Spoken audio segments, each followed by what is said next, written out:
Laking gulat ng lalaki nang makitang batang nag-audition. Magkahawig na magkahawig kasi sila.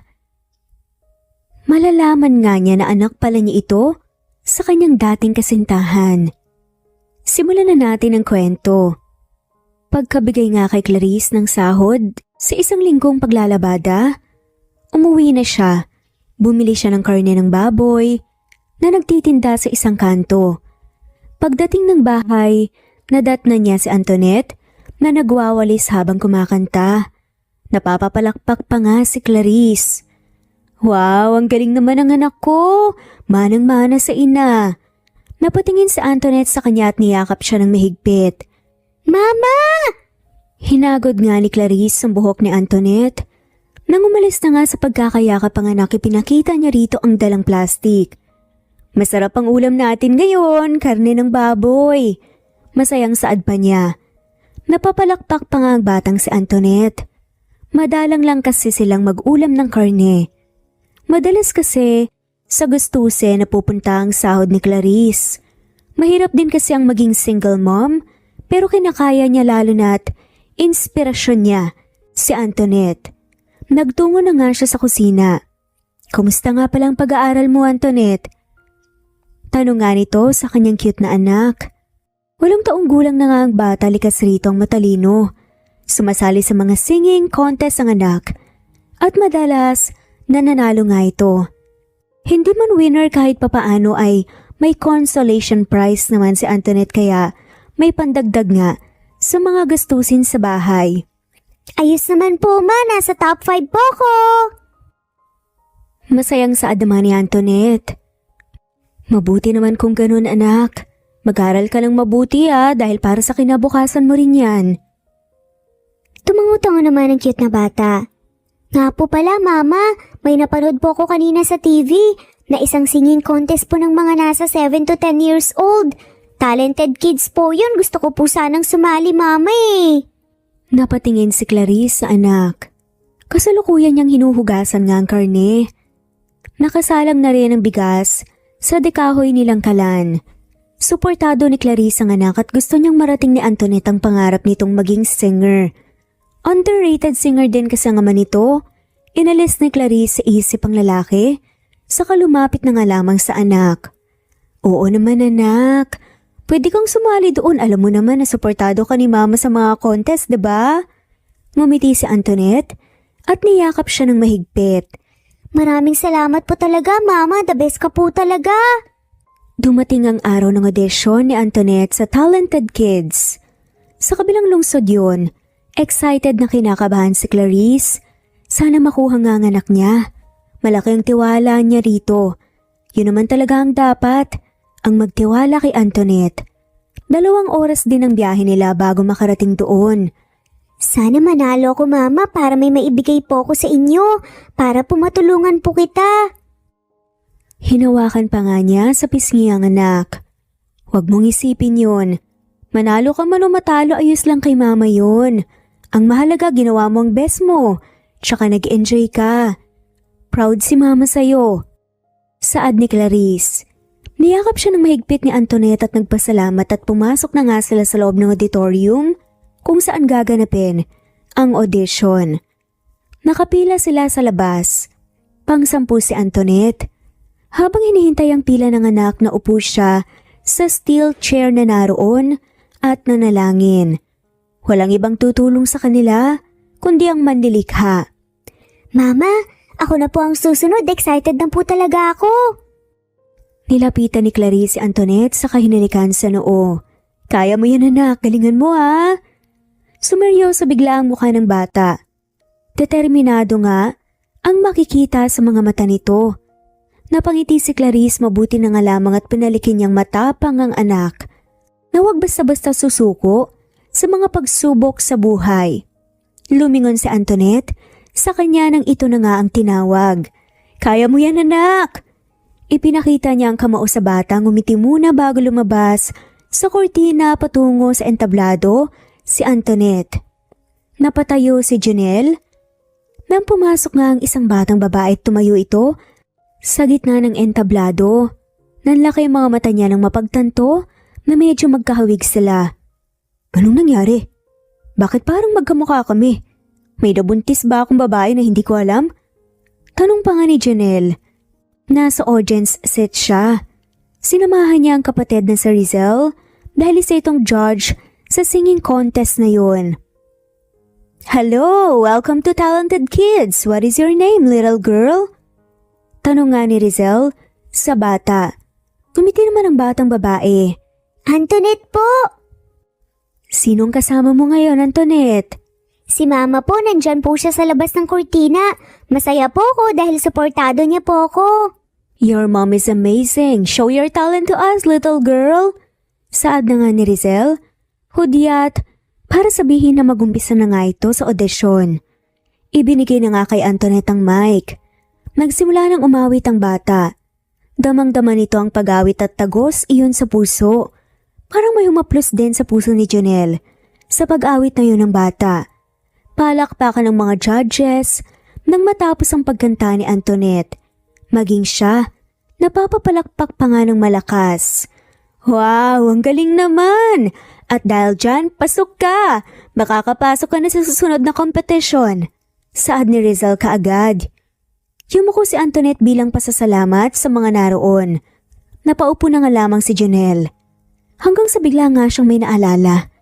Lumabas siya sa auditorium at hinanap si Antoinette kaso wala na nga roon ang bata at ang ina nito. Nagpunta siya sa labas kaso hindi na talaga niya makita. Napabuntong hininga na nga lamang si Janelle. Sayang, hindi ko naabutan. Pumasok siya sa loob ng auditorium. Nakasalubong niya si Rizel. Oh, bakit parang pinagsakluban ka ng langit dyan? Natatawa pa nga na saad ng kapatid. Nakita mo yun? Kahawig ko yung bata, di ba Riz? Hindi kaya ina niya ang isa sa mga ex ko? Napaikot naman ang mata ni Rizel. Napansin ko nga rin yun eh. Pero may mga pagkakahawig naman talaga. Halika na nga, sama ka sa akin. Kakain kami sa restaurant. Baka gutom lang yan. Ikaw naman kasi ang dami mong naging babae kaya nalilito ka tuloy kung may nabuntis ka ba o wala. Napakamot na nga lamang sa ulo si Janelle dahil sa pang-aasar na yun ng kapatid. Nauna nang naglakad si Rizel. Hindi pa rin makapaniwala si Janelle sa nakita. Pagdating sa bahay kaagad niyang tinawagan si Edwin. Isa sa kilala niyang investigator. Kalahating minuto ang lumipas nang makarating ito sa opisina ng kanyang bahay. May papagawa ako sa'yo. Gusto kong imbestigahan mo ang batang to. Nandyan sa likod ng litrato ang buong pangalan niya at kung saan siya nakatira. At iba pang detalye. Kinuha yun ni Edwin at sinabing gagawan nga niya ng paraan ang pinapagawa nito. Matapos magpasalamat umalis na nga rin si Edwin. Napasandal si Janelle sa swivel chair. Biglang sumagi sa isip niya ang ex-girlfriend niyang 9 na taon na nga ang nakakaraan. Dapat lagi tayong magsanay anak para makuha ka sa semifinals. Samantala sa adama ni Clarice sa kanyang anak. Yun ang unang challenge, elimination round hanggang sa makaabot nga sa finals at semifinals. Mabilis lang kasi ang contest. Kailangan ng magulang ang magsanay kasama ang anak at doon makikita kung gaano katyaga ang magulang na turuan ng anak. Kagalingan ko po Mama para makapasok po tayo sa finals. Gusto ko pong mapanalunan po yung 30,000 pesos eh. Pambili po ng mga kailangan natin dito sa bahay. Napangiti na nga lamang si Clarice. Sa murang edad nakikita na nga ng anak ang hirap sa buhay. Araw-araw, nagsasanay si Antoinette para ihanda ang sarili sa elimination round ng Talented Kids. Dumating ang araw ng pinakahihintay ng mag-ina. Basta yung lagi kong sinasabi sa iyo just do your best. Manalo o matalo, ikaw pa rin talaga ang champion ko. Pagpapalakas nga ni Clarice. Sa loob ni Antoinette, yun ang laging sinasabi niya dahil ayaw niyang ma-pressure ang anak sa pagkanta. Gusto niya nag-enjoy lamang ang anak sa talento na meron nga ito. Naiyak si Antoinette sa sinabi niyang yun. Niyakap ni Clarice ang anak. Salamat po sa laging pagsuporta po sa akin, Mama. Mahal na mahal ko po talaga kayo. Pinapangako ko po, nagagalingan ko pa po para po maging sikat na singer ako at hindi na po kayo maghihirap. Si Clarice naman ang naluha Sa sinabing yun ni Antoinette, nagtungo sila sa loob kung saan inaayusan ng mga nasa 15 contestant. 10 sa mga yun ang mapipili para sa semifinals at 5 ang mapipili para sa finals. Silang mga magulang nasa audience para makita ang performance ng kanilang mga anak. Galingan mo, Antoinette! Si Antoinette na nga ang susunod na aawit. Alam mo, kahawig mo ang kuya ko. Mahilig din yung kumanta gaya mo. So show your talent to us, little girl. Sana makapasok ka sa semifinals. Napakunot ang noo ni Clarice sa sinabing yun ng babaeng hurado. Hindi naman may pagkakaila na may pagkakahawig si Antoinette at ang ama nito. Napaisip siya. Nabanggit nga niya sa kanya ng dating kasintahan na may kapatid nga itong babae. Hindi kaya ang babaeng hurado ang kapatid nito? Nagsimula nang umawit si Antoinette, kaya doon nag-focus si Clarice. Proud na proud si mama sa'yo, Antoinette. Ang galing-galing mo. Hindi napigilan ni Clarice sa maging emosyonal nang mapili si Antoinette. Natutuloy sa semifinals. Niyakap niya ang anak. Maski din po ako hindi makapaniwala, mama eh. Ngumiti nga si Clarice. You did your best, anak. Saka... Pero napahinto sa pagsasalita si Clarice nang biglang lumapit sa kanila. Si Rizel, ang isa sa mga hurado. May hawak na garland, ang babae at isinuot nga sa kamay ni Antoinette. Ang galing-galing mo, little girl. Galingan mo palalo para makaabot ka sa finals, ha? Alam mo, ang gaan ng loob ko sa'yo. Congratulations!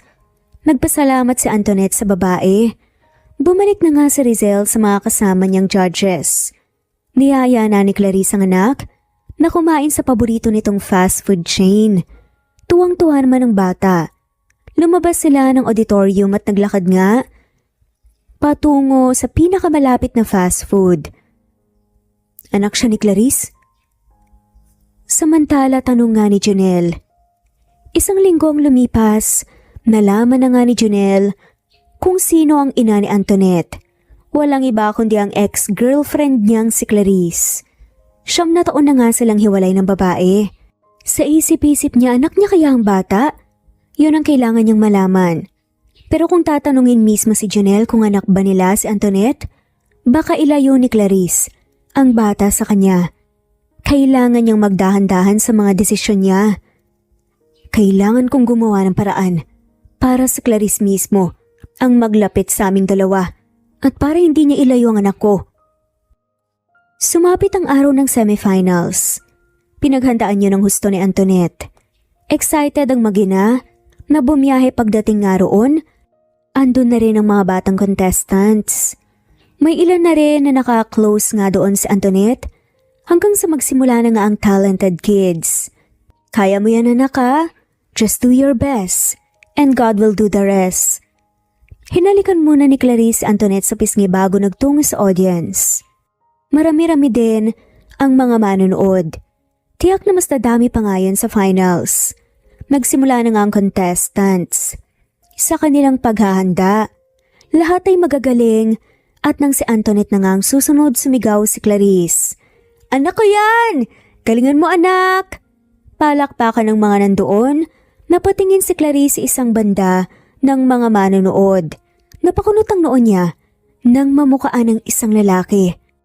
Sandali, kamukha to ni Jonelle, ang ex-boyfriend ko. Sa isip-isip nga niya, nandito rin ang lalaki para manood. Lumakas ang kaba sa dibdib ni Clarice. Pero bakit? Palakpakan ng mga naroon nang matapos ang performance ni Antoinette. Sinabi ng host kung sino-sino ang nanalo. Sana hindi kami magkasabay mamaya sa paglabas. Wala na tuloy. Sa tamang pag-iisip si Clarice. Nang marinig niya na tinawag nga ang pangalan ni Antoinette na isa sa mga pasok sa finals, finally, palakpakan ng mga nandoon. Bumaba siya ng stage at biglang niyakap ang anak. Mama! Pasok po ako sa finals! Proud na proud ako sa iyo, anak. Bas gagalingan pa natin sa susunod para ikaw ang manalo. Tumango si Antoinette. Matapos i-congratulate isa-isa ng mga judges ang bata, nagpasya nga silang lumabas na ng auditorium. Nang biglang, "Kumusta ka na, Clarice?" Natigilan si Clarice nang marinig ang boses na yun. Kilala niya kung kaninong boses. Dahan-dahan siyang lumingon. Nakita niya si Junel na nakatayo nga sa isang tabi. Mukhang hinihintay talaga sila. "Junel? Anong kailangan mo?" Napatingin nga si Junel kay Antoinette at sa kanya. "Gusto kong i-congratulate si Antoinette." "Pwede naman siguro yun, di ba?" Lumapit si Junel sa bata sa kayumuko. "Congratulations sa Antoinette. Galingan mo sa susunod dahil may regalo ako kapag ikaw ang naging champion." Kumislap nga ang mga mata ni Antoinette sa saya. Talaga po? Naku, maraming salamat po. Pero, sino po kayo? Kaano-ano niyo po si Mama? Bakit po kayo nag-uusap at parang matagal na po kayong magkakilala? Napatingin nga si Junel sa bata. At hindi nga niya alam kung anong isasagot sa kanya. "Sabihin na lang natin na naging parte ako ng buhay ng mama mo. Mag-iingat ka ha." Saad na lamang niya. Hinawakan ni Clarice ang kamay ni Antoinette at niyayang umalis. Nakahinga siya ng maluwag nang makasakay ng jeep.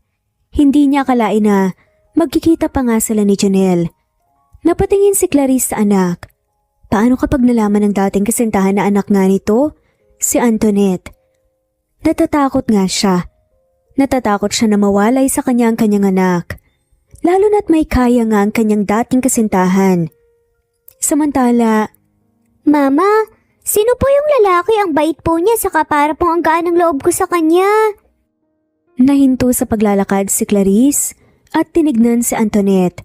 Pagpasok na nga sila sa isang iskinita papunta sa kanila. "Isang kakilala. Hayaan mo na yun, mag-focus ka na lang sa finals. Huwag mo nang isipin muna yung lalaki, okay?" Tumango-tango na nga lamang si Antoinette. Huminga ng malalim si Clarice. Alam niyang gustong-gusto na ngang makita ng anak, ang ama nito, pero ayaw na nga niyang maging magulo pa ang buhay nila dahil alam niyang hindi siya matatanggap ng ina ni Junel.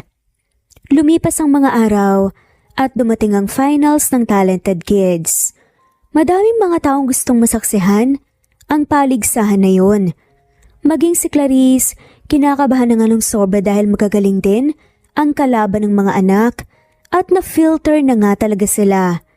Gaya ng lagi kong sinasabi, Antoinette, gawin mo ang lahat, manalo o matalo. Para sa akin, ikaw ang kampiyon. Enjoy mo lang ang ginagawa mo. Salamat po, Mama. Gagalingan ko po para po manalo ko. Tinawag nga ni Antoinette sa backstage para makapaghanda. Napatingin si Clarice sa gilid ng auditorium. Naroon nga si Junel na nakatitig sa kanya, kaagad nga siyang nag-iwas ng tingin. Nagsimula nang umawit ang mga semifinalists.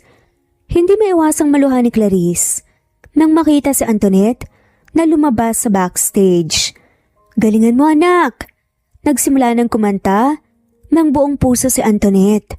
Habang umaawit nga, palakpakan ng mga naroon dahil sa galing nitong umawit.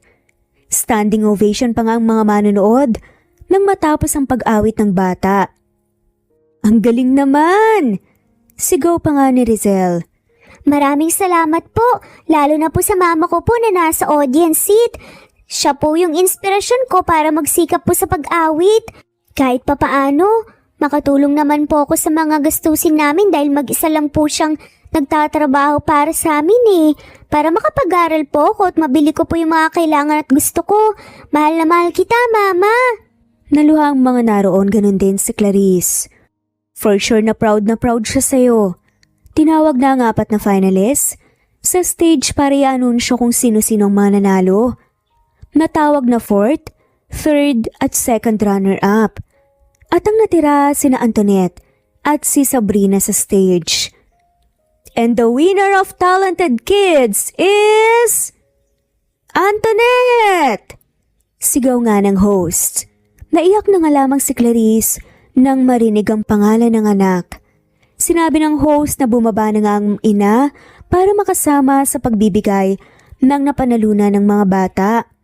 Niyakap ni Clarice ang anak nang makalapit rito. "Congratulations, anak! Ang galing-galing mo talaga! Sabi na sa'yo mananalo ka!" Hinalikan niya sa noo si Antoinette. Nang matapos ibigay ang premyo sa iba, napaawang ang labi ni Clarice nang makitang lumapit nga si Junel sa kanila at may dalang money sash. Kay bilis ang tibok ng kanyang puso. Congratulations, Antoinette! Ang galing mo pala talaga! Galingan mo palalo para maging singer ka someday.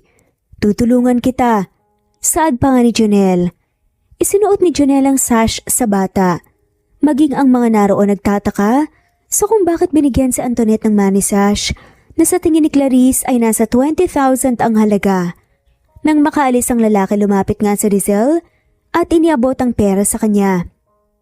Saad nga ni Rizel, "Congratulations, Antoinette. Proud ako sa iyo dahil ramdam ko yung pagpupursigi mo man na manalo. Sana malayo pang marating mo." Nagpicture silang apat. Nang matapos tumingin nga si Junel kay Clarice. "Pwede ba ako magpakuha ng picture na kasama si Antoinette?" Pagpapaalam pa nga niya. Tumango na nga lamang si Clarice. Hindi naman pwedeng sabihin niya na hindi pwede. Nagulat si Clarice nang makiusap si Junel na kung pwede daw ba silang tatlo. Ayaw naman niyang mapahiya ang lalaki kaya pumayag na nga lamang siya. Picture lang naman. Pagkatapos nito hindi na nga sila muling magkikita pa. Pasok na po ako sa school, Mama. Ingat po kayo. Hinalikan nga ni Clarice si Antoinette sa pisngi. Nang makalis ang anak, pumasok na nga siya sa loob ng 2 palapag na bahay kung saan siya nagtatrabaho bilang labandera. Yung napanalunan ni Antoinette, itinabi nga niya sa bangko para sa pag-aaral nito ng high school at college. Mabuti na yung handa. "Good morning, Ma'am Mariel. Nandito po pala kayo." Hindi man lamang umiti ang babae. "Madami akong labahin dyan. Saka darating ang fiancé ko eh. Kaya laban mo na ang bedsheet at maglinis ka na rin. Nakakahiya naman na madatnan niya yung marumi kong kwarto." Tumango na nga lamang si Clarice at nagpunta sa laundry room at sinimula ng trabaho. Na-curious nga tuloy siya sa fiancé nga ni Mariel. Hindi naman sa nanlalait siya pero hindi talaga maganda ang ugali ng babae. Mata pobre ito. Maayos naman ang pakikitungo ni Ma'am Fe sa kanya. Madalas, iniiwasan niyang makausap si Mariel kapag dumadalaw ito roon. Hay, nakakapagod maglaba tsaka magsampay. Reklamo na nga lamang ni Clarice sa sarili. Nagulat si Clarice nang biglang tawagin siya ni Ma'am Fe at sabihin na makisabay na nga siyang kumain sa kanila dahil naroon ang fiancé ni Mariel. Sinabi ng lalaki na makisalo daw siya. Pumasok siya sa loob. Natigilan siya nang makita si Junel sa dining area. Nagkatitigan sila. "Anong tinatayo-tayo mo dyan? Maupo ka na dito para makakain na tayo." "Mariel, ayusin mong makikipag-usap. Pagod siya sa trabaho." Hindi umimik si Mariel at napairap na nga lamang nang magsalita si Junel. Siya naman ay naupo na nga sa bakanteng upuan. Nag-pray muna sila bago kumain. Hindi gaanong nakakain nga ang babae nang dahil sa presensya ni Junel, lalo natang sweet ng dalawa sa harapan niya. "May asawa ka na, Clarice?" Napatingin si Clarice sa lalaki. Akmang sasagot na nga sana siya nang sumingit si Mariel. "Siyempre, walang asawa yan. Nabuntis ng kung sinong lalaki. Disgrasyada, kaya mag-isa niyang itinataguyod ang kanyang anak." Kita nga ni Clarice ang pagtalim ng mga mata ni Junel. "Huwag mo munang husgahan si Clarice, Mariel. Malay mo, may dahilan kung bakit naging single mother siya." Saad naman ni Junel kay Mariel. Tinignan siya ni Junel. Parang may humaplos sa puso ni Clarice sa sinabing yun ng lalaki. Hindi na nga lamang umimik pa si Mariel at tila siya pang napahiya. Nang matapos kumain at makuha nga ang sahod, umuwi na nga si Clarice. Habang nakaupo, bumalik sa kanyang alaalang mga nangyari 9 taon na ang nakakaraan. Flashback. "Hi miss, magkano to?" Napatingin si Clarice na nagsalita. Natulala siya nang makita kung gaano kagwapo ang nasa kanyang harapan. Kilala niya ang lalaki, si Junel Pascual. Nagmamay-ari ng pamilya nito ng 100 branches na restaurant sa Pilipinas. "250 lang po, sir." Magalang na saad naman ni Clarice. Tumango-tango si Janelle. Isang sales lady si Clarice sa department store ng isang mall. Simula noon, lagi niyang nakikita na bumibili ang lalaki doon. Biniro pa nga niya ito nang isa sa mga trabaho niya na type nga siya ni Janelle. Sinabi ni Clarice na imposible yon dahil isang hamak na mahirap lamang siya. Langit siya, lupa naman ang babae. Nang biglang, Clarice, halos atakihin sa pusong babae ng marinig ang boses niya na tinawag ng kung sino paglabas ng mall. Naglalakad pa man din siya sa madilim na parte ng daan. Ilang metro lamang naman ang layo ng boarding house niya. Napalingon siya at nakita niya si Janelle na nakasandal sa gilid. Nakakagulat naman kayo, Sir Janelle. Dito pa man din sa madilim na parte to. Saad ni Clarice. Binabantayan kasi kita kapag umuwi ka ng gantong oras. Mahirap na. Baka may mantrip sa'yo. Napakagatlabi na nga lamang si Clarice. Aaminin niya? Crush na crush nga niyang lalaki. Okay lang po ako, sir. Matagal naman na po akong nagtatrabaho rito eh. At wala naman pong nangyaring masama sa akin kapag naglalakad ako dito, pauwing boarding house. Lumapit si Janelle sa kanya. Hindi ka pa naman nag-dinner, di ba? Yayayain sana kita. Ayos lang ba yun sa'yo? Natigilan nga at napakurap-kurap si Clarice. Siya? Niyayaya ni Janelle na mag-dinner? Hindi ba siya nananaginip? Hindi po ba kayo lasing, sir? Parang napaka-imposible naman po yatang yayain ako ng CEO, ang sales lady na kagaya ko. Natawa ng malakas si Janelle. Napangiti siya dahil kay sarap ng pakinggan ng tawa ng binata. Bakit?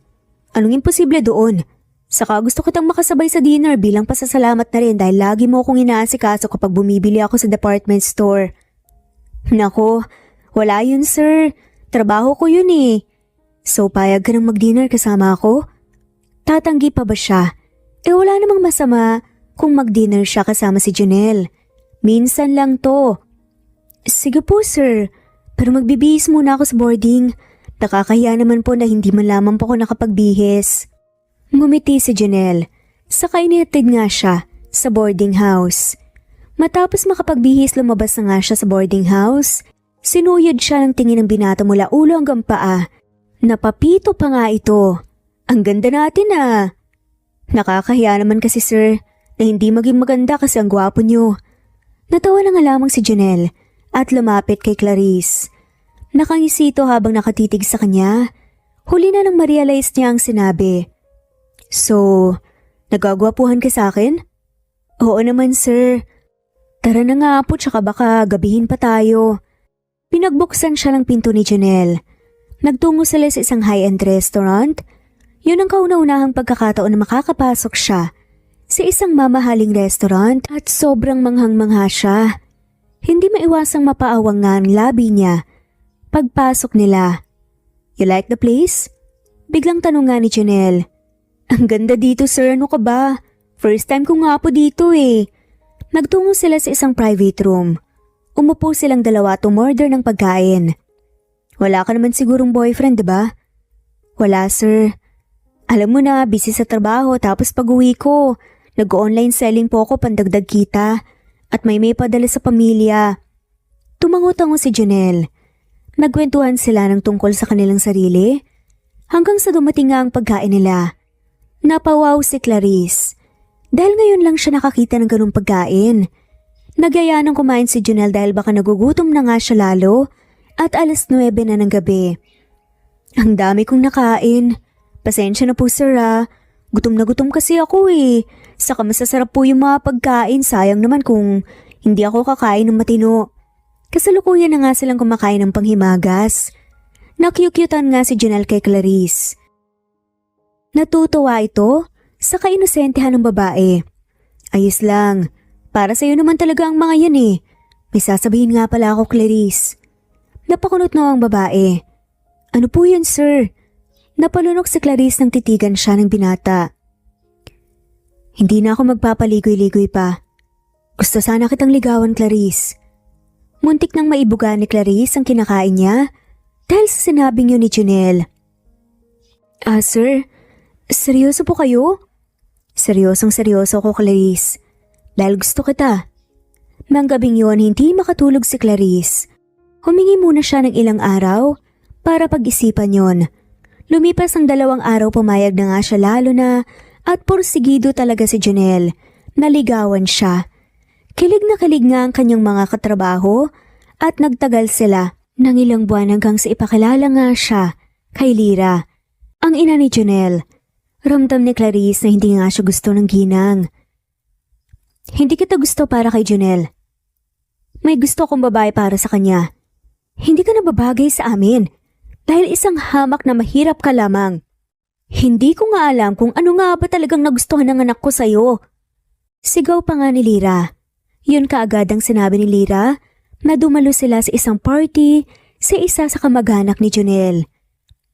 Para hindi ka masaktan, layuan mo na ang anak ko. Kahit mahal mo siya, hindi ko hahayaan na kayo ang magpakasal. May diing saad niya. Dahil doon umalis nga si Clarice at nagpakalayo-layo. Sakalang niya nalaman na buntis pala siya. Balak pa naman sana niyang sorpresahin ang kanyang nobyo. Pagsakaling nakumpirma na nga niya na nagdadalang tao siya. Napabuntong hininga na nga lamang si Clarice matapos ang pagbabalik tanaw sa mga nangyari sa nakaraan. Bakit ka ba nagpakita ulit sa akin, Jonel? End of flashback. Patapos na si Clarice sa paglalaba nang marinig niya ang pagtunog nga ng doorbell. Lumabas siya sa laundry room at tinungo ang gate sa kabinuksan. Nanlaki mga mata ni Clarice nang makita si Jonel sa labas. Jonel? Anong ginagawa mo dito? Lumalakas na ang kabog ng dibdib ni Clarice. Lalo na't nasa malapit nga lamang ang binata. Nandito ba si Tita Fe? Wala. Umalis. May pinuntahan. Balik ka na lang mamaya. Aligaga na saad ni Clarice. Dito muna ako.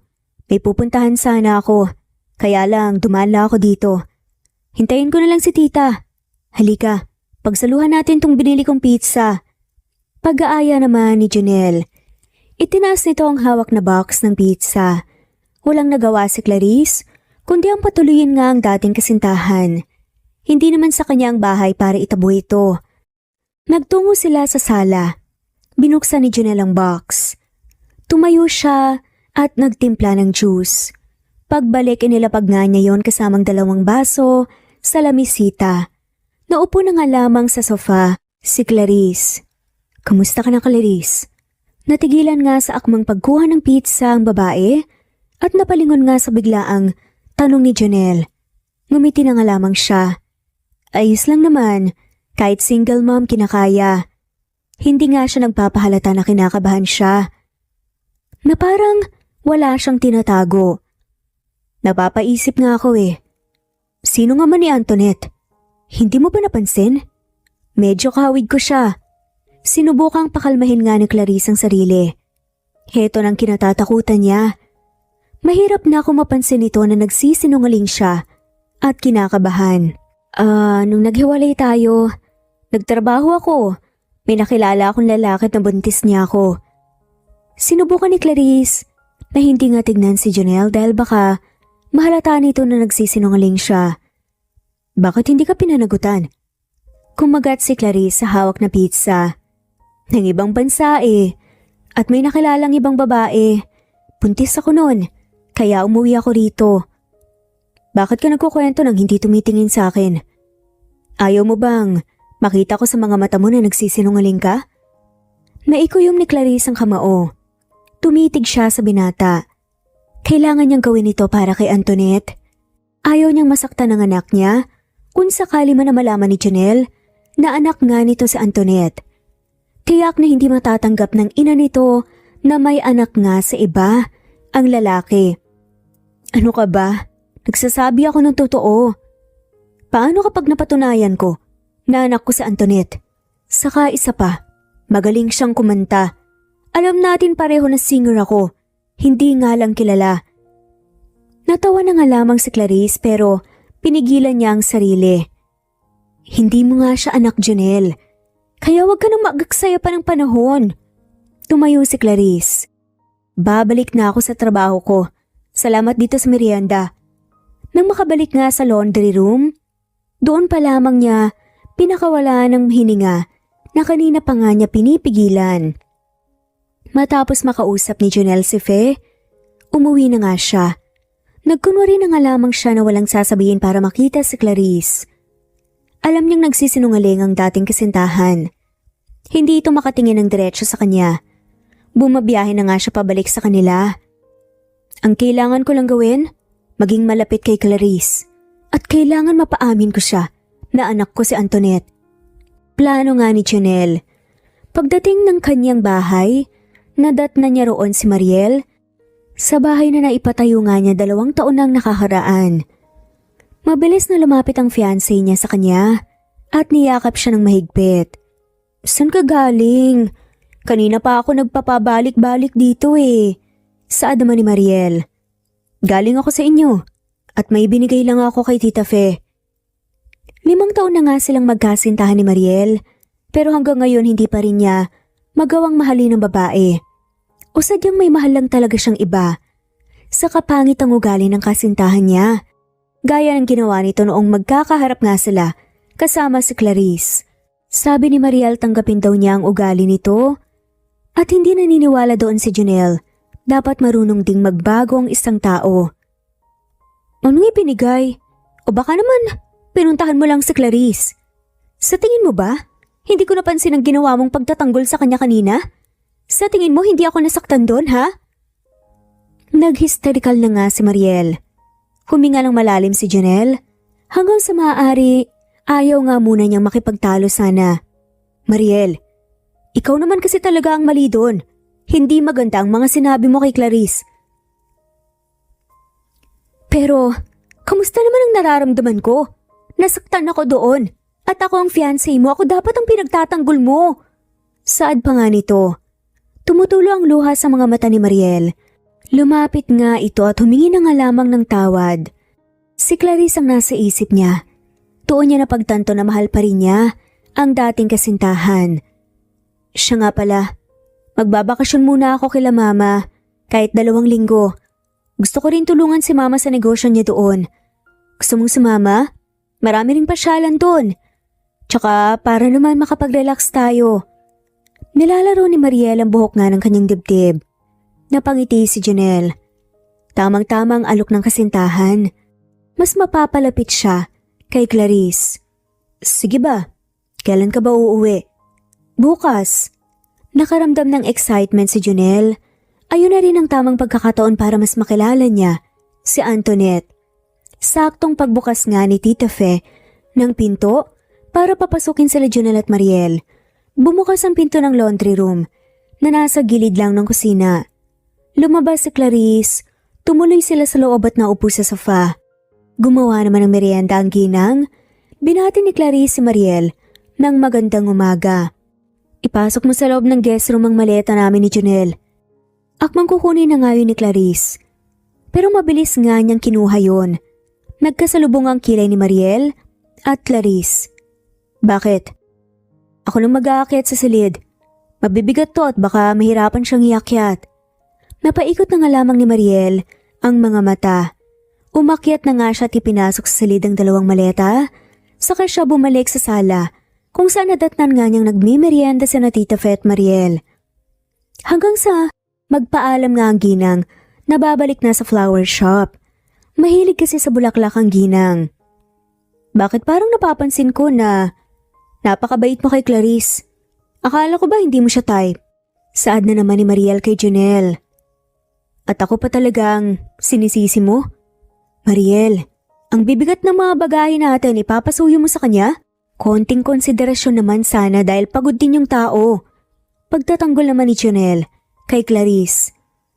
At ako? Ako pa talaga ang mali ganon? Bakit hindi mo nalang aminin na type mo talaga siya? Tumayo si Jonel at napailing. Masyado kang nag-overthink. Aakyat na lang ako sa itaas. Kesa yung ganito na mag-away pa tayo. Minsan naiisip ko kung tama ba na pakakasalan kita. Anong sabi mo? Hysterical na nga ni Mariel. Hindi na natuloy pa ni Mariel ang sasabihin dahil umakyat na nga sa itaas si Jonel. Nagtatagis ang bagang nito dahil sa galit. Nang matapos si Clarice sa paglalaba, lumabas na nga siya para isampay yun sa pangalawang palapag kung saan may balcony.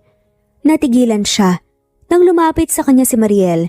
Nakataas ang kilay na nakatingin siya. Ma'am, bakit po? Tanong ni Clarice. Hindi ko alam kung ano ang nakita sa'yo ni Junel. Kaya ganun na nga lamang kung ipagtanggol ka niya. Nanlaki ang mga mata ni Clarice nang hawakan nga ni Mariel ang baba niya. Kaya binabalaan kita, Clarice. Umiwas-iwas ka kay Junel. Dahil kapag nalaman ko na nilalandi mo siya, lagot ka talaga sa akin. Pabalya nga nitong binitawan ng kanyang baba. Nagdulot ng sugat doon dahil sa matulis na kuko ni Mariel. Pero wala siyang pakialam. Ma'am, wala naman po akong ginagawang masama eh. Trabaho lang po talaga ang ipinunta ko dito. Pero sige, dahil yun ang gusto mo, yan po ang gagawin ko. Good! Madali ka lang naman palang kausap eh. Umirap nga si Mariel sa umakyat sa second floor. Napahawak siya sa baba dahil dumudugo nga yun. Dumaan muna si Clarice sa tindahan para bumili ng Band-Aid bago umuwi. Napabuntong hininga na nga lamang siya. Hindi niya akalain na gagawin yun sa kanya ni Mariel. Kahit wala naman siyang ginagawang masama, hindi rin nakakabuti ang labis na pagsiselos. Mama, nakakuha po ako ng perfect score sa quiz po namin sa Filipino. Ipinakita nga ni Antoinette kay Clarice ang papel nito. Pumalakpak siya. Wow, ang galing naman ng baby ko, mana kay mama. Oo naman po, kanina pa po ba ako magmamana? Napatingin si Antoinette sa kanyang baba na may bandage. Itinuro ng bata yon. Mama, ano pong nangyari dyan? Bakit po may bandage po dyan? Napahaplos tuloy si Clarice. Wala to anak, nagasgas lang. Magluluto muna ako ng hapunan natin na magbasa-basa ka na dyan. Samantala, alis kami ngayon ni Mama Clarice. Kaya yung usapan natin huwag mong kakalimutan. Maiiwan kasi dito si Junel kaya ikaw ang bahalang umiwas. Naiintindihan mo ba? Maraming mga mata ang pwedeng magsumbong sa akin. Pananakot pa nga nito. Tumango na nga lamang si Clarice. 2 araw ang lumipas bago nga siya bumalik. Naiintindihan ko po, ma'am. Umirap na nga lamang si Mariel bago umalis sa harapan niya. Kasalukuyang binabanlawan nga ang mga damit bago yung labhan. Huminga ng malalim si Clarice. Lumabas siya ng laundry room nang makaramdam siya ng gutom. Hindi naman ipinagbabawal sa kanila na huwag kumain o magmerienda. Natigilan siya nang makita nga si Junel sa kusina. Akmang tatalikod na nga sana siya nang biglang magsalita ang binata. Clarice, may kailangan ka ba? Umiling si Clarice. Wala. Kukuha sana ako ng tubig kaso wag na lang. Pag-iwas nga nito. Akmang hakbang na nga sana si Clarice nang hawakan ni Junel ang kanyang kamay. Hindi niya lubos sa kalain na nakalapit na pala ito sa kanya. Iniiwasan mo ba ako? Huminga ng malalim si Clarice. Saka humarap kay Junel. Junel, pwede ba? Nakikiusap ako sa'yo. Huwag ka nang lumapit sa akin. Tama ng paglapit-lapit mo. Ayoko mawalan ng trabaho. Alam mong mainit ang ulo sa akin ni Mama Mariel dahil sa kung paano mo ko tratuhin. Kailangan ko tong trabaho na to para kay Antoinette. Mariin namang saad niya. Mahal pa rin kita hanggang ngayon, Clarice. Gusto kasi ni Mama na si Mariel ang pakasalan ko dahil close sila ni Tita Fe. Pero hindi ko naman siya mahal. Sinubukan kong mahalin si Mariel pero hindi ko magawa. Ikaw pa rin talaga ang mahal ko. Sa tingin mo, kaya ko siyang mahalin kung ganun ang ugali niya? Saad pa nga ni Junel. Hindi ko na problema yon. Junel, labas na ako sa kung ano man ang problema mo kay Mariel. Sa katapos na tayo. Huwag mo akong idamay, nagtatrabaho ko ng maayos dito. Mga hakbang na nga sana siya nang tanungin siya ni Junel. Ikaw, Clarice, hindi mo na ba ako mahal? Bakit mo ako iniwan noon? Anong dahilan? Hindi na kita mahal, Junel. Iniwan kita dahil na-realize ko na hindi tayo para sa isa't isa. Lalo na at ayaw naman sa akin ng nanay mo. Pero handa kitang ipaglaban noon, Clarice. Hindi siya sinagot nga ng babae. Nagmamadali siyang pumasok sa laundry room at inilak yun. Huminga siya ng malalim dahil para nga siyang kakapusin ng hininga. Hindi mo lang alam. Mahal pa rin kita, Junel. Napabuga na nga lamang ng hangin si Junel nang makaalis na nga si Clarice.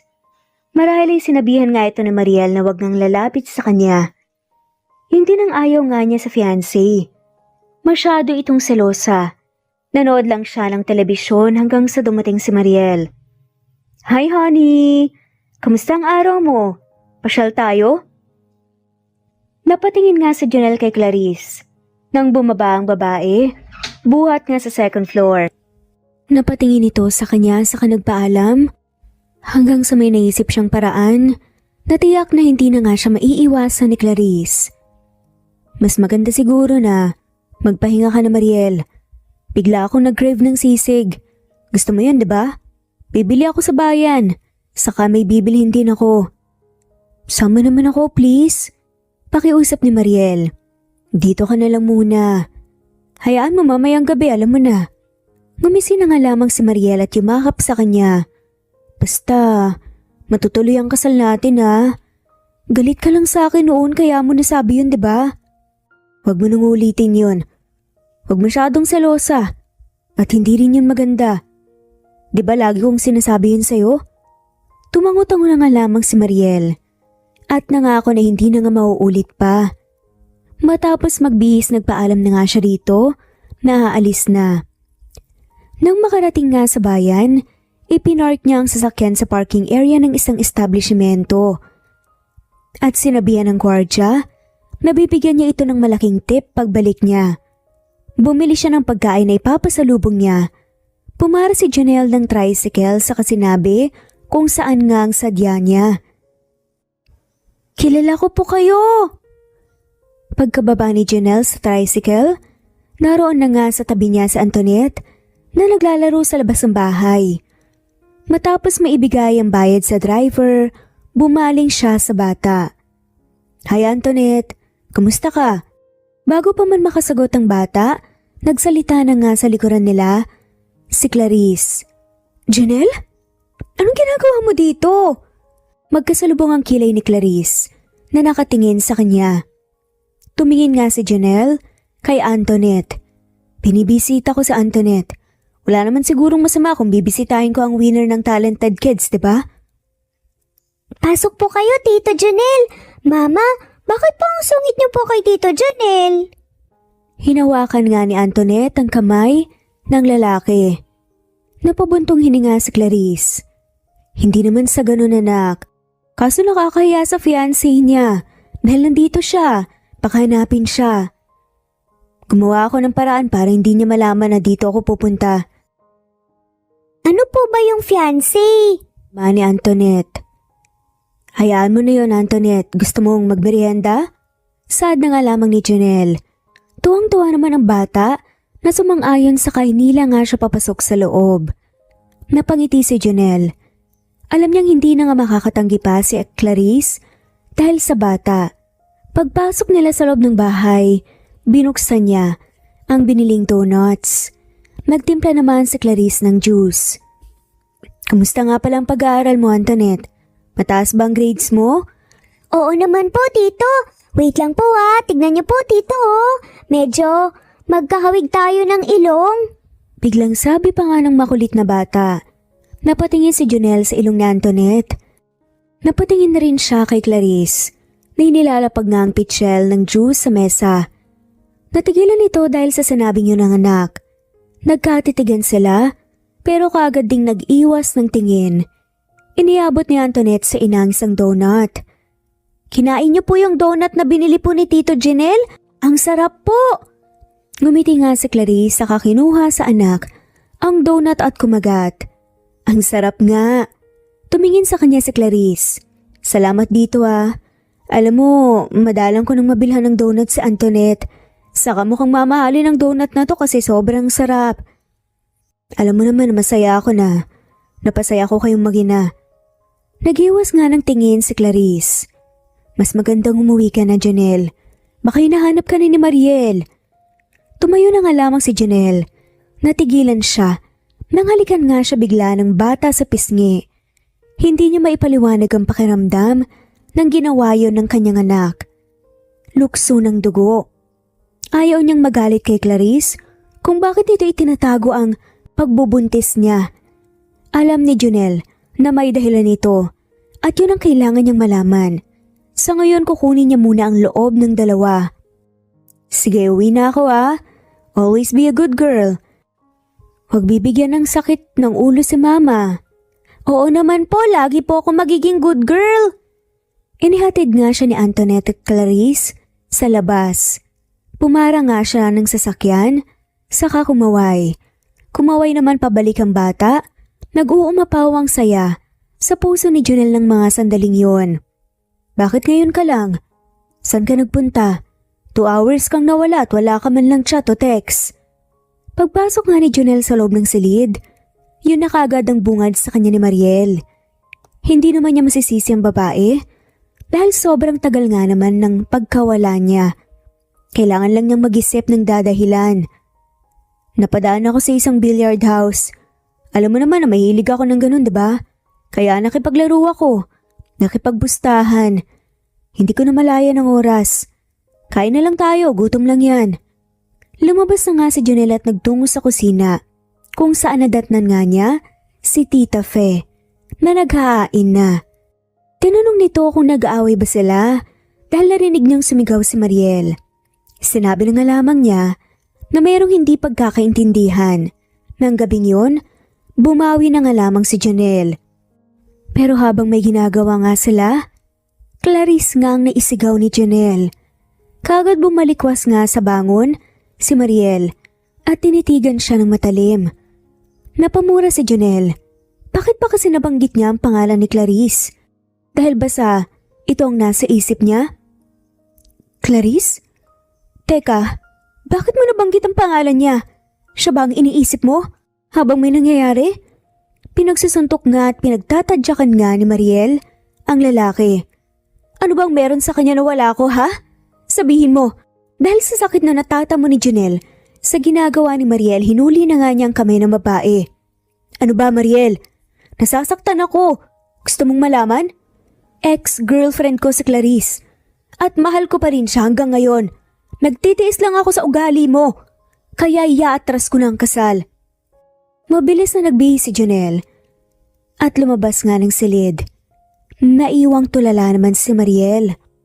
Napahilamos na nga lamang siya sa buhok habang sakay ng kanyang sasakyan. Hindi niya alam kung saan siya pupunta.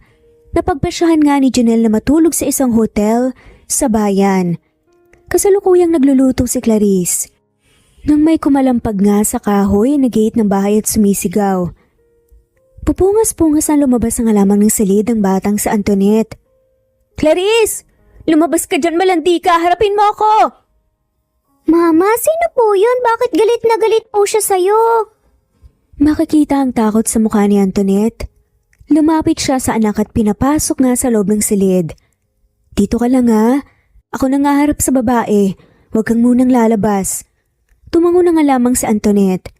Hoy Clarice! Lumabas ka dyan! Harapin mo ako! Lumabas nga si Clarice. Nakita niya si Mariel sa labas at halos masira na nga ang gate ng kahoy. Mariel, ano bang kailangan mo? At ano yung sinasabi mo na malandi ako? Wala akong ginagawa sa'yo Tumawa naman ang nakakaloko si Mariel. Sigurado ka? Baka ginayuma mo si Junel. Kaya ikaw ang bukang bibig niya nang may mangyari sa amin. Ex ka lang pero ako ang fiancé niya. Sad nga ni Mariel. Nagsalubong ang kilay ni Clarice. Alam na pala ni Mariel na ex-girlfriend siya ni Junel. May mangilan-ngilan na nga rin na nakikiusyoso at nagbubulong-bulungan. Hindi na niya kayang ginagawang panlalait sa kanya ng babae kahit hindi na nga siya magtrabaho sa kanila basta maipagtanggol lang niya ang kanyang sarili. Alam mo Mariel, masyado kang paranoid. Masyado ka bang insecure sa akin? Sino lang ba ako ha? Tumalim na nga lamang ang mata ni Mariel at lumapit sa kanya. Akmang sasampalin siya. Pero nahawakan niya ang kamay nito. Inapakan nga nito ang kanyang paa, kaya nabitawan niyang babae. Akmang sasabunutan na nga ni Clarice, pero mabilis yun na nahawakan ng isang lalaki na walang iba, kundi si Junel. Talagang pumunta ka pa rito para saktan siya. At para manggulo. Wala ka na bang konting kahihiyan sa sarili mo, Mariel? At pagtatanggol mo pa talaga tong babaeng to? Sad naman ni Mariel. Dahil ikaw ang mali, Mariel. Makikipaghiwalay na ako, kakausapin ko sila mama at dad. Pati na rin si tita, na walang kasal na magaganap. Umiiyak na lumapit sa kanya si Mariel. No, hindi mo pwedeng gawin sa akin yan, Jonel. Mariel, umalis ka na. Sa mga ipinakita mo sa akin, pinatunayan mo lang na hindi ka karapat dapat pakasalan. Tumingin si Jonel sa kanya. Nagiwas nga si Clarice ng tingin. Parang sa sinasabi ng tingin nito na siya ang babaeng dapat pakasalan. Tumayo na nga si Mariel sa kanagtungo sa sasakyan at tumalis. Ayos ka lang? Nag-aalala lang tanong ni Jonel kay Clarice. Hindi. Umalis ka na, Jonel. Aalis ako ngayon. Pero babalik ako dito. Gusto kong makilala ako na Antoinette bilang kanyang ama. Kung ayaw mo akong ipakilala sa kanya, ako mismong magpapakilala sa sarili ko. Tumalikod na nga lamang si Jonel at pumasok sa sasakyan. Si Clarice naman natigilan sa mga sinabi ng lalaki. Paano nito yun nalaman? Well, mayaman ang dating kasintahan, kaya madali na nga lamang rito kung paano malalaman na anak nito si Antoinette.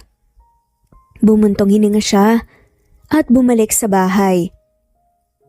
Anak, gusto mo bang makilala yung daddy mo?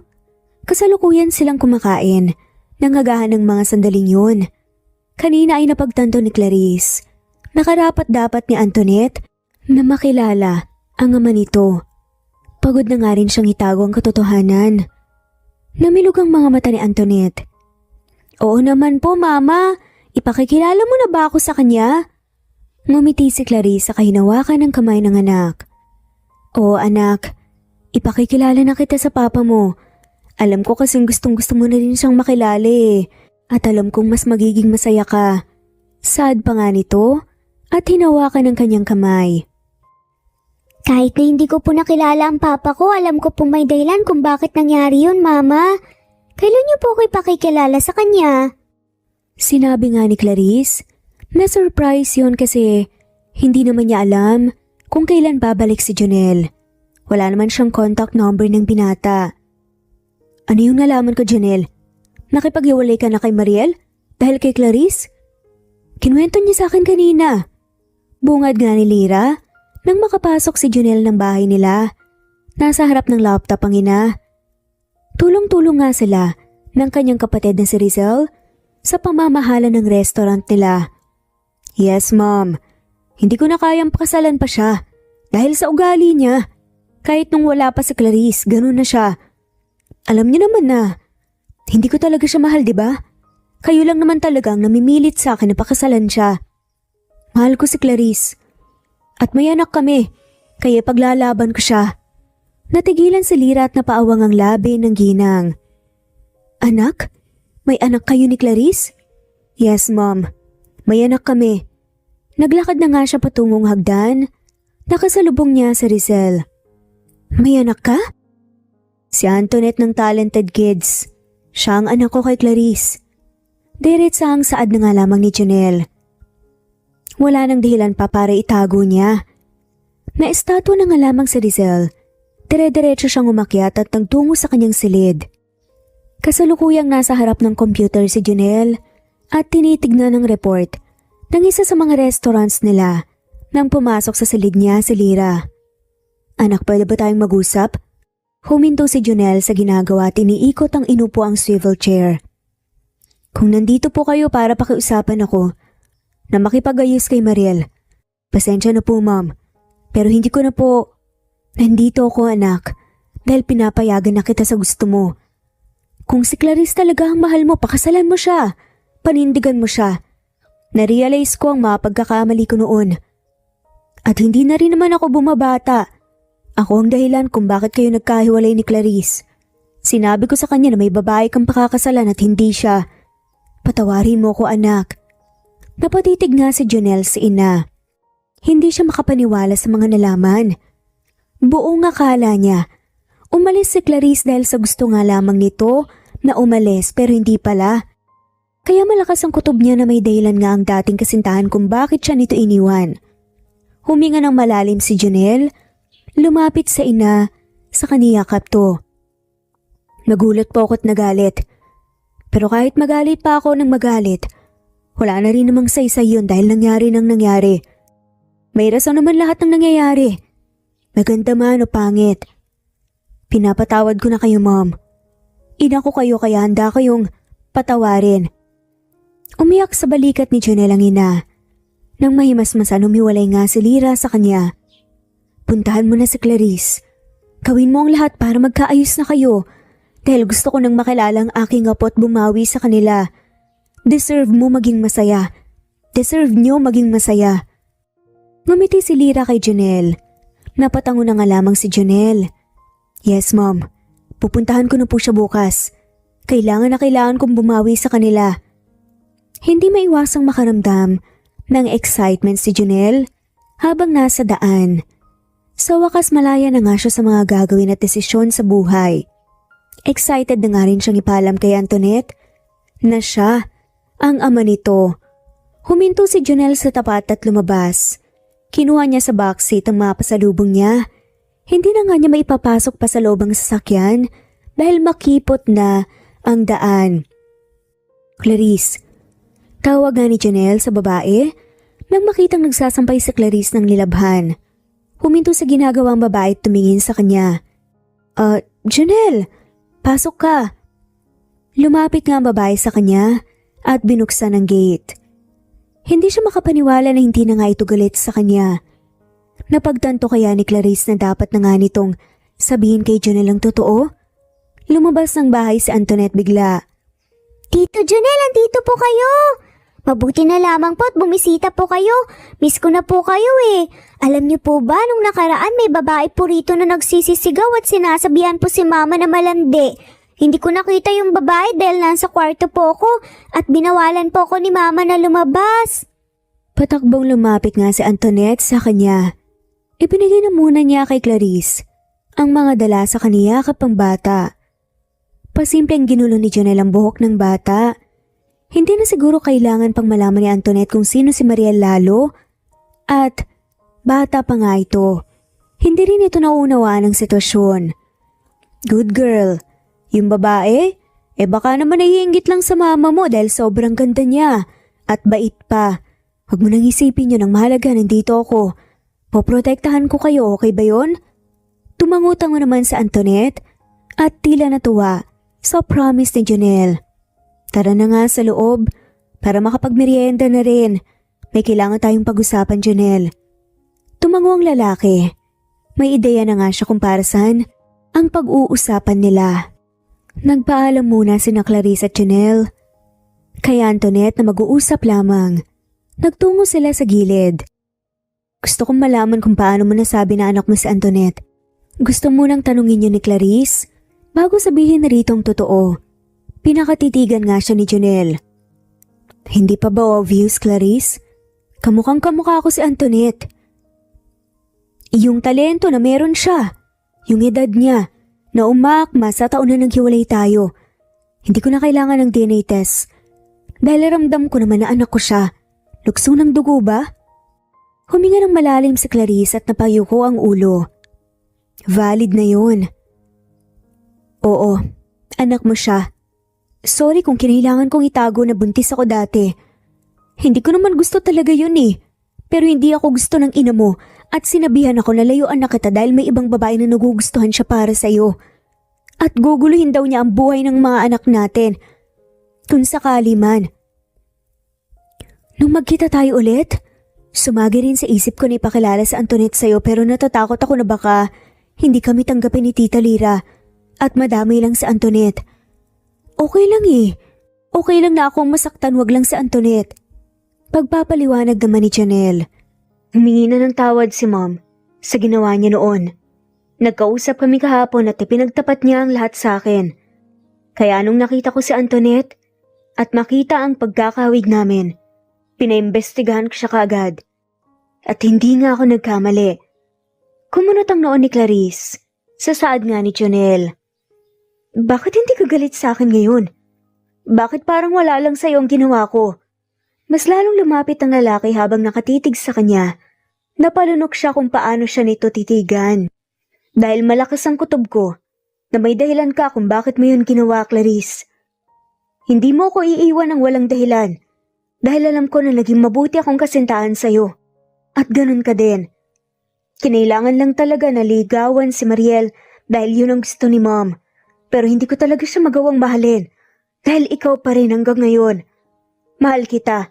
Ipaglalaban kita. Parang nawalan nga ng hangin sa dibdib si Clarice. Dahil sa ipinagtapat na yon ni Janelle. Mahal pa rin siya ng lalaki? Akala niya ay naroon nga ang dating kasintahan para makilala si Antoinette. Nagbaba siya ng tingin. Mahal mo pa rin ako? Gamit ang hintuturo, iniangat nga ni Janelle ang kanyang mukha at tinitigan siya. Oo, mahal pa rin kita, Clarice. Ngumiti na nga lamang siya. Mahal pa rin niya si Janelle pero hindi na nga muna ngayon sasabihin. Titignan niya kung handa na ba itong maghintay hanggang sa ipagtapat nga niya ang nararamdaman. Kailangan muna niyang subukin ng lalaki. Ito na ang tamang panahon para malaman ni Antoinette na ikaw ang kanyang ama. Excited na siyang makilala ka. Nagtungo nga sila sa sala kung saan nadat na nila si Antoinette na kumakain habang nanonood ng TV. Napatingin sa kanila ang bata. Anak, di ba gusto mo makilala ang papa mo? Tumango-tango naman si Antoinette. Opo, Mama. Kailan ko po ba siya makikilala? Tumingin nga si Clarice kay Janelle. Si Tito Janelle mo ang iyong ama. Nanlaki ang mga mata at napawang ang labi ni Antoinette sa kanapatitig kay Janelle. Naglandas ang luha sa mga mata ng bata hanggang sa napahikbi na nga siya ng tuluyan. Kayo po ang papa ko? Lumapit nga si Janelle sa bata sa kaniyakap ng mahigpit. Maging si Janelle ay napakagulgol na rin. Ako nga, Antoinette. Ako ang iyong ama. Alam mo ba na, kay tagal kong hinintay ito na ipakalala ka sa akin ng ina mo? Hindi ko maipaliwanag yung sayang nararamdaman ko ngayon. Nakayakap kita.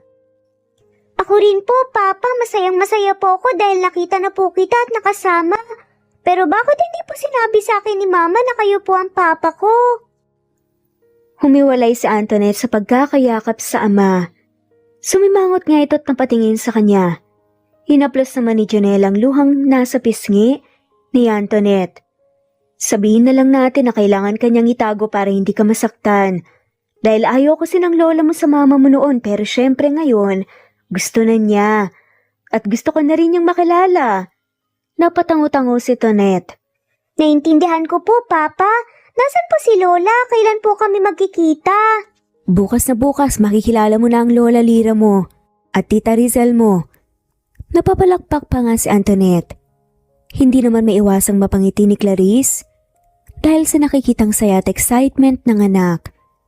Nang gabing yun, magkatabi silang tatlo na patingin nga si Clarice kay Janelle nang hawakan nito ang kanyang kamay. Salamat sa pag-aalaga kay Antoinette. Alam kong mahirap maging single mom pero kinaya mo. Alang-alang sa kanya. Gano'n naman talaga kapag may anak ka. Gagawin mong lahat para sa kanya. Saad naman ni Clarice. Lumakas ang kabog ng dibdib ni Clarice nang umibabaw nga si Janelle sa kanya. Napapikit siya ng halikan ng binata ang kanyang leeg. Napasabunot pa nga siya sa buhok nito. Gusto niya ang ginagawa ng lalaki at buong buhay niya, wala siyang naging lalaki. Nang gabing yun, may nangyari sa kanila. Wala si Mom, hintayin na lang natin siya. Nang makarating nga sila Clarice, Janelle at Antoinette sa bahay ng binata.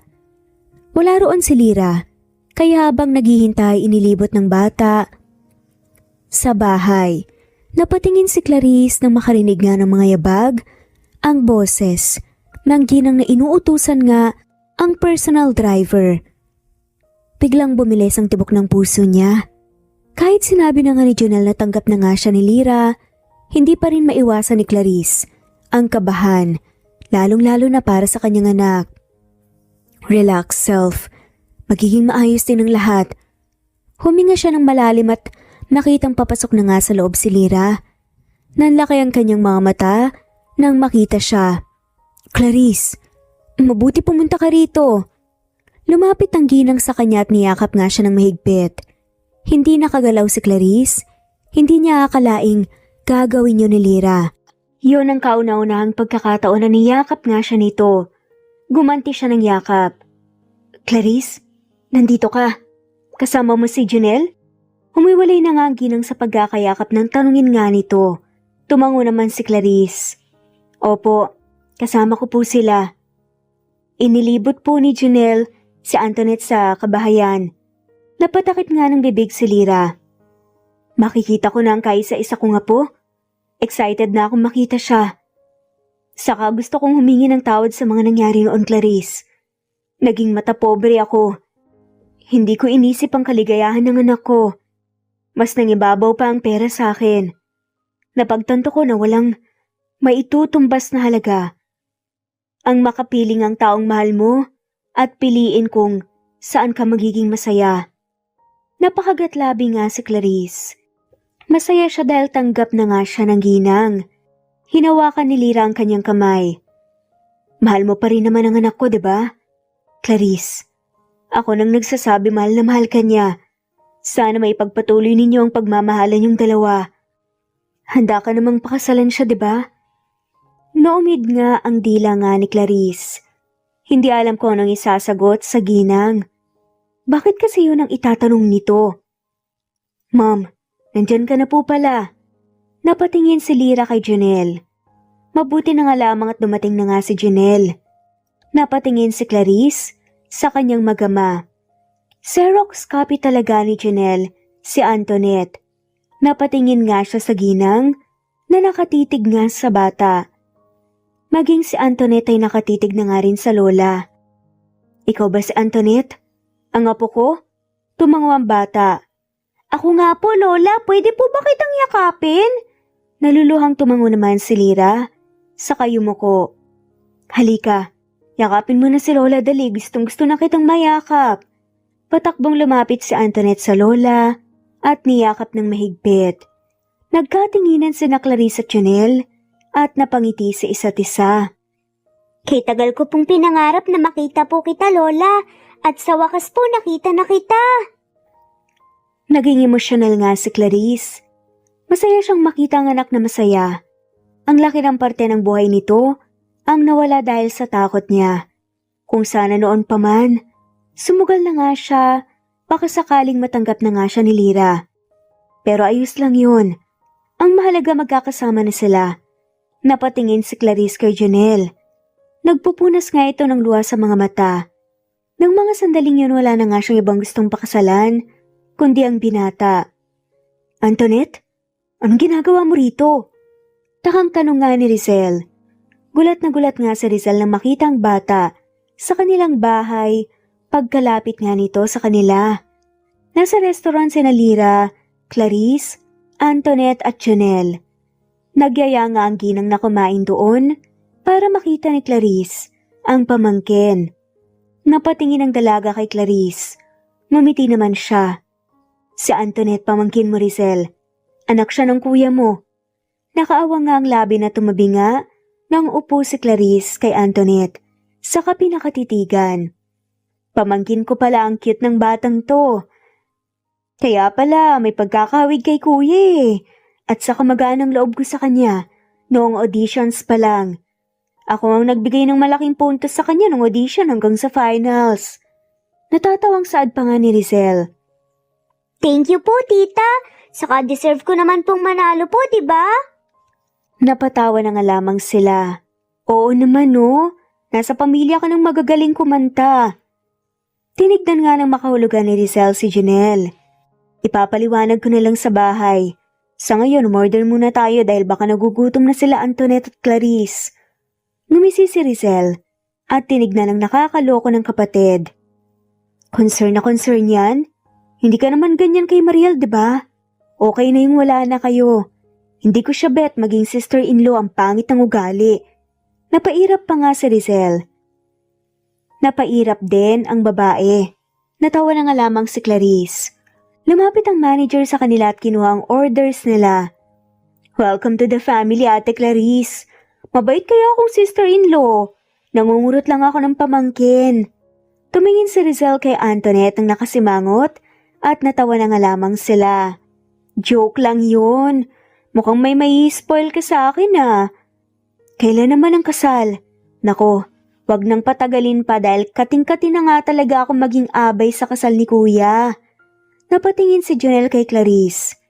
Pag-uusapan namin kung kailan. Excited na rin akong pakasalan si Clarice at makasama sa pagtanda. Napangiti si Clarice sa kahinawakan nga ang kanyang kamay na nasa mesa. Ano ba yan? Ang sweet nyo naman, nakakaingit tuloy. Saad pa nga ni Rizel. Tawanan lamang ang lahat. Ilang sandali lang dumating na ang orders nila. Nag-uumapaw ang saya sa puso ni Clarice nang makita kung gaano kasaya si Antoinette. Masaya siya dahil parte nga siya ng pamilya ni Jonel. Bumulong si Jonel. May problema ba? Kanina ka patahimik ka. Napatingin siya sa bata. Masaya lang ako dahil nakikita akong masaya si Antoinette. Masaya din ako dahil parte na ako sa wakas ng pamilya mo. Ngumiti si Jonel at tinalikan nga ang kanyang noo. Siyempre naman, gagawin kong lahat maging masaya ka lang, Clarice. Hapon yun, napalabas ng bahay sina Clarice at Jonel. Nang makarinig nga sila ng sigaw sa labas ng bahay. Sumunod na nga rin si Lira. Si Rizal naman ay sinamahan nga si Antoinette sa silid nito. Nakita nila si Mariel sa labas ng gate at niyog-yog yun. Jonel, mag-usap tayo please. Sorry pa nga ako, magbabago na ako. Huwag mo na akong iwan. I'm sorry Mariel, pero hindi na kita mahal. Ang mahal ko si Clarice at may anak na kami. Mahanap mo rin ang lalaking magmamahal sa'yo ng totoo. Kung hindi ka mapupunta sa akin, pues, ayoko ding mapunta ka sa iba. Nalaki mga mata ni Jonel nang maglabas nga ng baril si Mariel at tinutok nga sa kanila. Mabilis silang tumakbo sa silid para nga magtago bago nga paputukan. Mariel, nasisiraan ka na ba? Makukulong ka sa ginagawa mo. Ngunit sunod-sunod pa rin ang pagkasanga nito. Napayakap na nga lamang si Jonel kay Clarice na nanginginig. Pumasok sila ng bahay, inabutan nga ni Lira ng isang basong tubig si Clarice. Ayos lang ba kayo? Napatingin si Jonel sa kapatid na naglalakad palapit sa kanila. Ayos lang. Kamusta si Antoinette? Ayun, umiiyak kanina. Naku, narinig kasi yung putok eh. Mabuti na lang talaga napatulog ko na. Ako ang tumawag sa mga pulis kanina, my gosh, nakakatakot ang ginawa ni Mariel. Huminga ng malalim si Jonel. Napailing-iling na nga lamang. Hindi ko talaga akalain na magagawa yun ni Mariel. Saad pa nga ni Jonel habang umiiling. Kinabukasan naging bisita nga nila si Fe, ang ina ni Mariel. Humingi ito ng tawad sa kanila dahil sa ginawa ng babae. Kasalukuyan na ngang nasa kustudiyan ng pulis si Mariel. Nag-usap na nga rin si Lira at ang ginang tungkol sa paghihiwalay ni Jonel at Mariel. Kahit papaano gumaan na nga ang pakiramdam ni Jonel dahil wala nang magiging hadlang pa sa pagmamahala nila ni Clarice. San ba tayo pupunta, Jonel? Magsha-shopping, syempre. Bakit hindi natin kasama si Antoinette? Baka magtampo yun. Saad pa nga ni Clarice. Susunod na lang sila. Gusto rin kasi ni Mom na may moment tayong dalawa kaya sila munang bahala kay Antoinette. Hindi na nga lamang nagtanong pa si Clarice. Pagdating ng mall ay naglibot-libot nga sila kumain, naglaro nga sa arcade. Napatingin si Jonel sa cellphone at sinabing nasa department store na nga ang tatlo. Nagtungo na nga sila doon. Natandaan mo ba na dito tayo nagkakilala? Tumigil si Clarice at napatingin kay Jonel. Oo naman, natatandaan ko syempre. Kaya nga sobrang memorable sa akin ang lugar na to eh. Lalo na yung madilim na daan kung saan doon nagsimula ang lahat. Naglakad-lakad na nga silang hanggang sa nakita nga nila si Rizel. Lumapit ang babae sa kanila.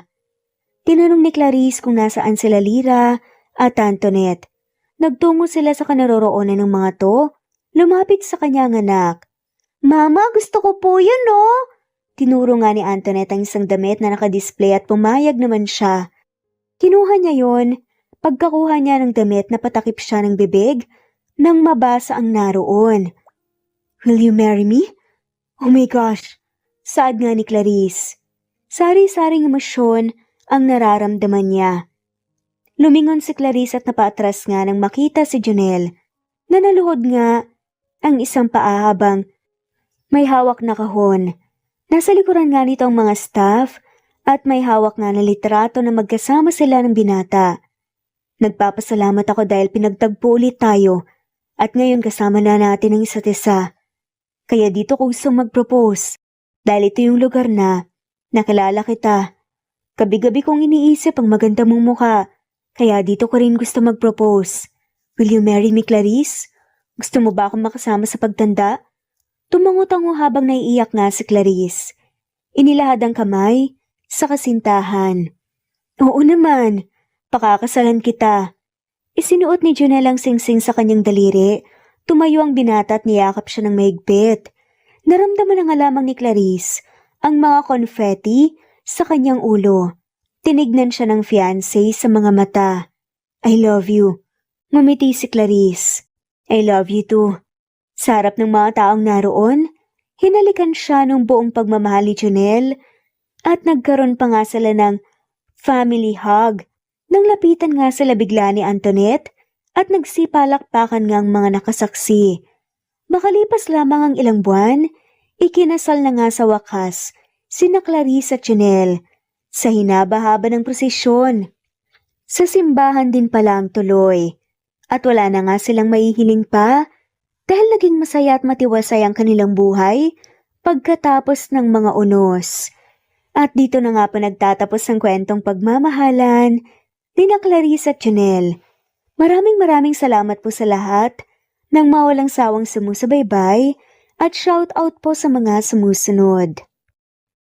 Dan de los Santos, Alia Mirandilla, Rosita Cabagte, Ara Colaste, Cresolita Castelon, Ami Regalado, Anita Hernando, Violita, Emily Borac, Camindanao, Tita Pableo, From Postigo, JM, Leonila Perea, Daisy Blasa, Regina Federico, Elsa Enerio, Avita Buensuceso, Annie Hoson, Presbyteros Rose, Veronica Briseño, Miras Channel, Mary Jane Aliwanag, My Vlog TV, Wilma Dargantes, Maria Alma Parcon, Epifania Deo, Elmer Galarosa, Josefina Mangahas, Angeline Serrano Latawan, Rosemary Vasquez, Agne Mawak, Maggie Alcantara, Jelly Tampos, Rama Butch, Prescavilla Havana, Epifania Deo Cares, Emily Kinlog, Wilma Dargantes, Liliano Bebe, Fritzy Kagiat, Eileen, Annalie Flor, Ana Flor Psycho, Jude Love, Frailin Tugade, Epifania Deo, Emma Ruth Peniro, Lorena Edea, Natalie De Guzman, Rosita Nicolas, Julie Ladiana, Jeyo Cadtec, Beth Sardina, Shirley Alberto, Emma Ruth Peniro, Mercy Villantes, Hartley, Jocelyn Tansing, Nat Green Fox, Belen, Franca, Dolores, Leticia Kaabay, Evangeline Zamora, Geraldine, Francis Pilapil, Daisy Blasa, Mercy Villantes, Mary Rose, Linda, Marine Gramos, Merlilin, Linley, Miriam Gertags, All About My Dogs, Marisa de los Reyes, Lina Almazan, Bella, Elf Zambales, Eduardo Policarpio of Toronto, Canada, Eduardo, Lindy of Macau, Princess Sita Manzon, Trixie Yen, Liliano Bebe, Hailey Balajay, Vida Dichosa, Diti Bulatete, Rosana Romero, Presbyteros Rose, Nitz Nebria, Janet Lardizabal, Elena Abagon, Annalie Flor, Nitz Nebria, Rama Butch, Evangeline Zamora, Erico Misol, Charlene, Cantina, Romano Gorospe, Kinshano Ebas, Jovi Aure, Esteban Andrade, Elvi Candontol, Alexa Ani Gomez, Ellen Fortuno, Nena Ano, Angelina Ducusin, Remedios Solmantil, Luciado Dolores, Annie Bucao, of Isabela, Eli Bitasolo, of Milan Italy Jessica Vargas, Anisera Andrino, Evelyn, of Neva Ecija, Diana Agana, Marites Nitura of Saudi Arabia, Eva Violeta, Gerald Schiff, Lynn Lee, Veronica Briseño, Carmencita Falcon, Merlin Diaz, Helen Murillo, Natalie Navarro, Honey Villasenor of Kuwait, Annie Hoson, Merlin Barosa, Maria Luisa San Jose, Lina Cruz, Teresita Schmid, Eda Minguez, Connie Valmoria Escapades, Sara Bartonico, Melanie Juan, Precious Mago, Mila Gonzalez, Ana Victoria, Merlin Baroza, Rosemary Corpus, Rosemary Vasquez, Merlin, Lisa Nesbet Anaban, Iler Karub, Flor Cabrera, Jeyo Cadtet, Shane Santiago, Nino Regidor, Elira Ramirez, Mary Rose Carillo Jesusa, Enday Samante Enday Lebra, Yolanda Tejida, Honey Villasenor, Tessie, Marichan, Ann Mariano, Wilma Guzman, Gabrielio, Liu, Maria Rica Natividad, Melanie Juan, Anita Hernando, Teresita Arevalo, Raquel Magno, Carmencita Falcon, Flordet, Nat Greenfax, Luz Templo Nuevo, Teresita Schmid, Flor Cabrera, Virginia Salazar, Luz Templo Nuevo, Leia, Madeline Tagle, Wilma Villafuerte, Isaac Ablon, Menchita de Belen, Federico, Mercy Edrosolo, Fe, Adam Samachas, Quinshano Ebas, Eli Ramirez Elizabeth Kilas, Harem Ruhi, Julius Edna Romero, Charlie Angelina Samia Emma Gadiano, Rosemary Vasquez, Lisa, Estelita Mahia, Elvi Candontol, Corazon Danke of University of Eastern Philippines University, Teresita, Neil Bacolor, Evangeline Zamora, Charlie Jane Clemente, Susan Upaga, Susan Rodrigo, Fred Deliza de Guzman, Juby Hernandez, Helen Murillo, Edarlina Fahil, Rosie, Juliet Caday, Kuya Atok, Betty Losnong, Crescen, Susana, Tessie, Rumbawa, Lovina Galang, Aida Jurado, Emily Kinlog, Mirna Hamero, Liz Berito, Gabrielio, Juan Spotify, Imelda Fortez of Columbus City, Larry Malapaya, Dance, Remy's Life Official, Ellie Evangelist Anderson, Dolly Bedonia, Lolita Sikat, Avelina Bores, Josephine Abatayo, Rose Martinito, Mabel Sabug, Annie Hoson, Lorna Aguba, Emma Ruth Peniro, Maria Girly Gakutan, Ellie Evangelista Anderson, Editha Tiksay de Vera, Catherine Manadero, Veronica Dimaano, Dolly Bedonia, Marites Nitura,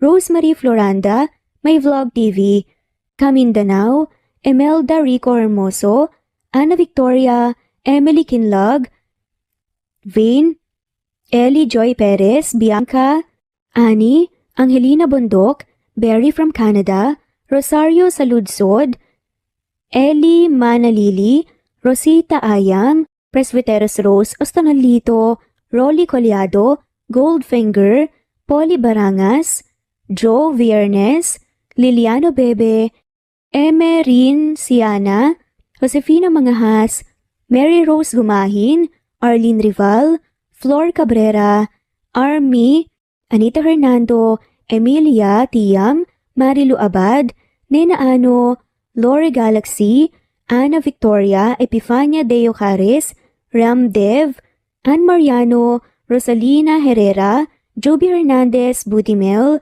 Leonisa Zotes, Flora Gumisad, Ami Regalado, Erlinda Lencioko, Elsa Opiane, Marie Cristal Hilario, Maribel Gitao, Rose Martinito, Wena, Elvi Candontol, Ray Land Pudadera, Nizer Sams, Elia Betinego, Pasita Eliazar, Elizabeth Centena, Cleo Waling, Marilu Borja, Emma Barbaza, Jelly Tampos, Loida Salon, Eli Calopre, Natalie de Guzman, Mary Ann Ambalog, Natalie, Justin Otreo, Teresita de Jesus, Leonisa, Kidim Tez, Annalie Flor Pasita, Susan Upaga, Juliet Kaday, Rowena Eloba, Zenny De Vera, Ellie Manalili, Merlin Bilbar,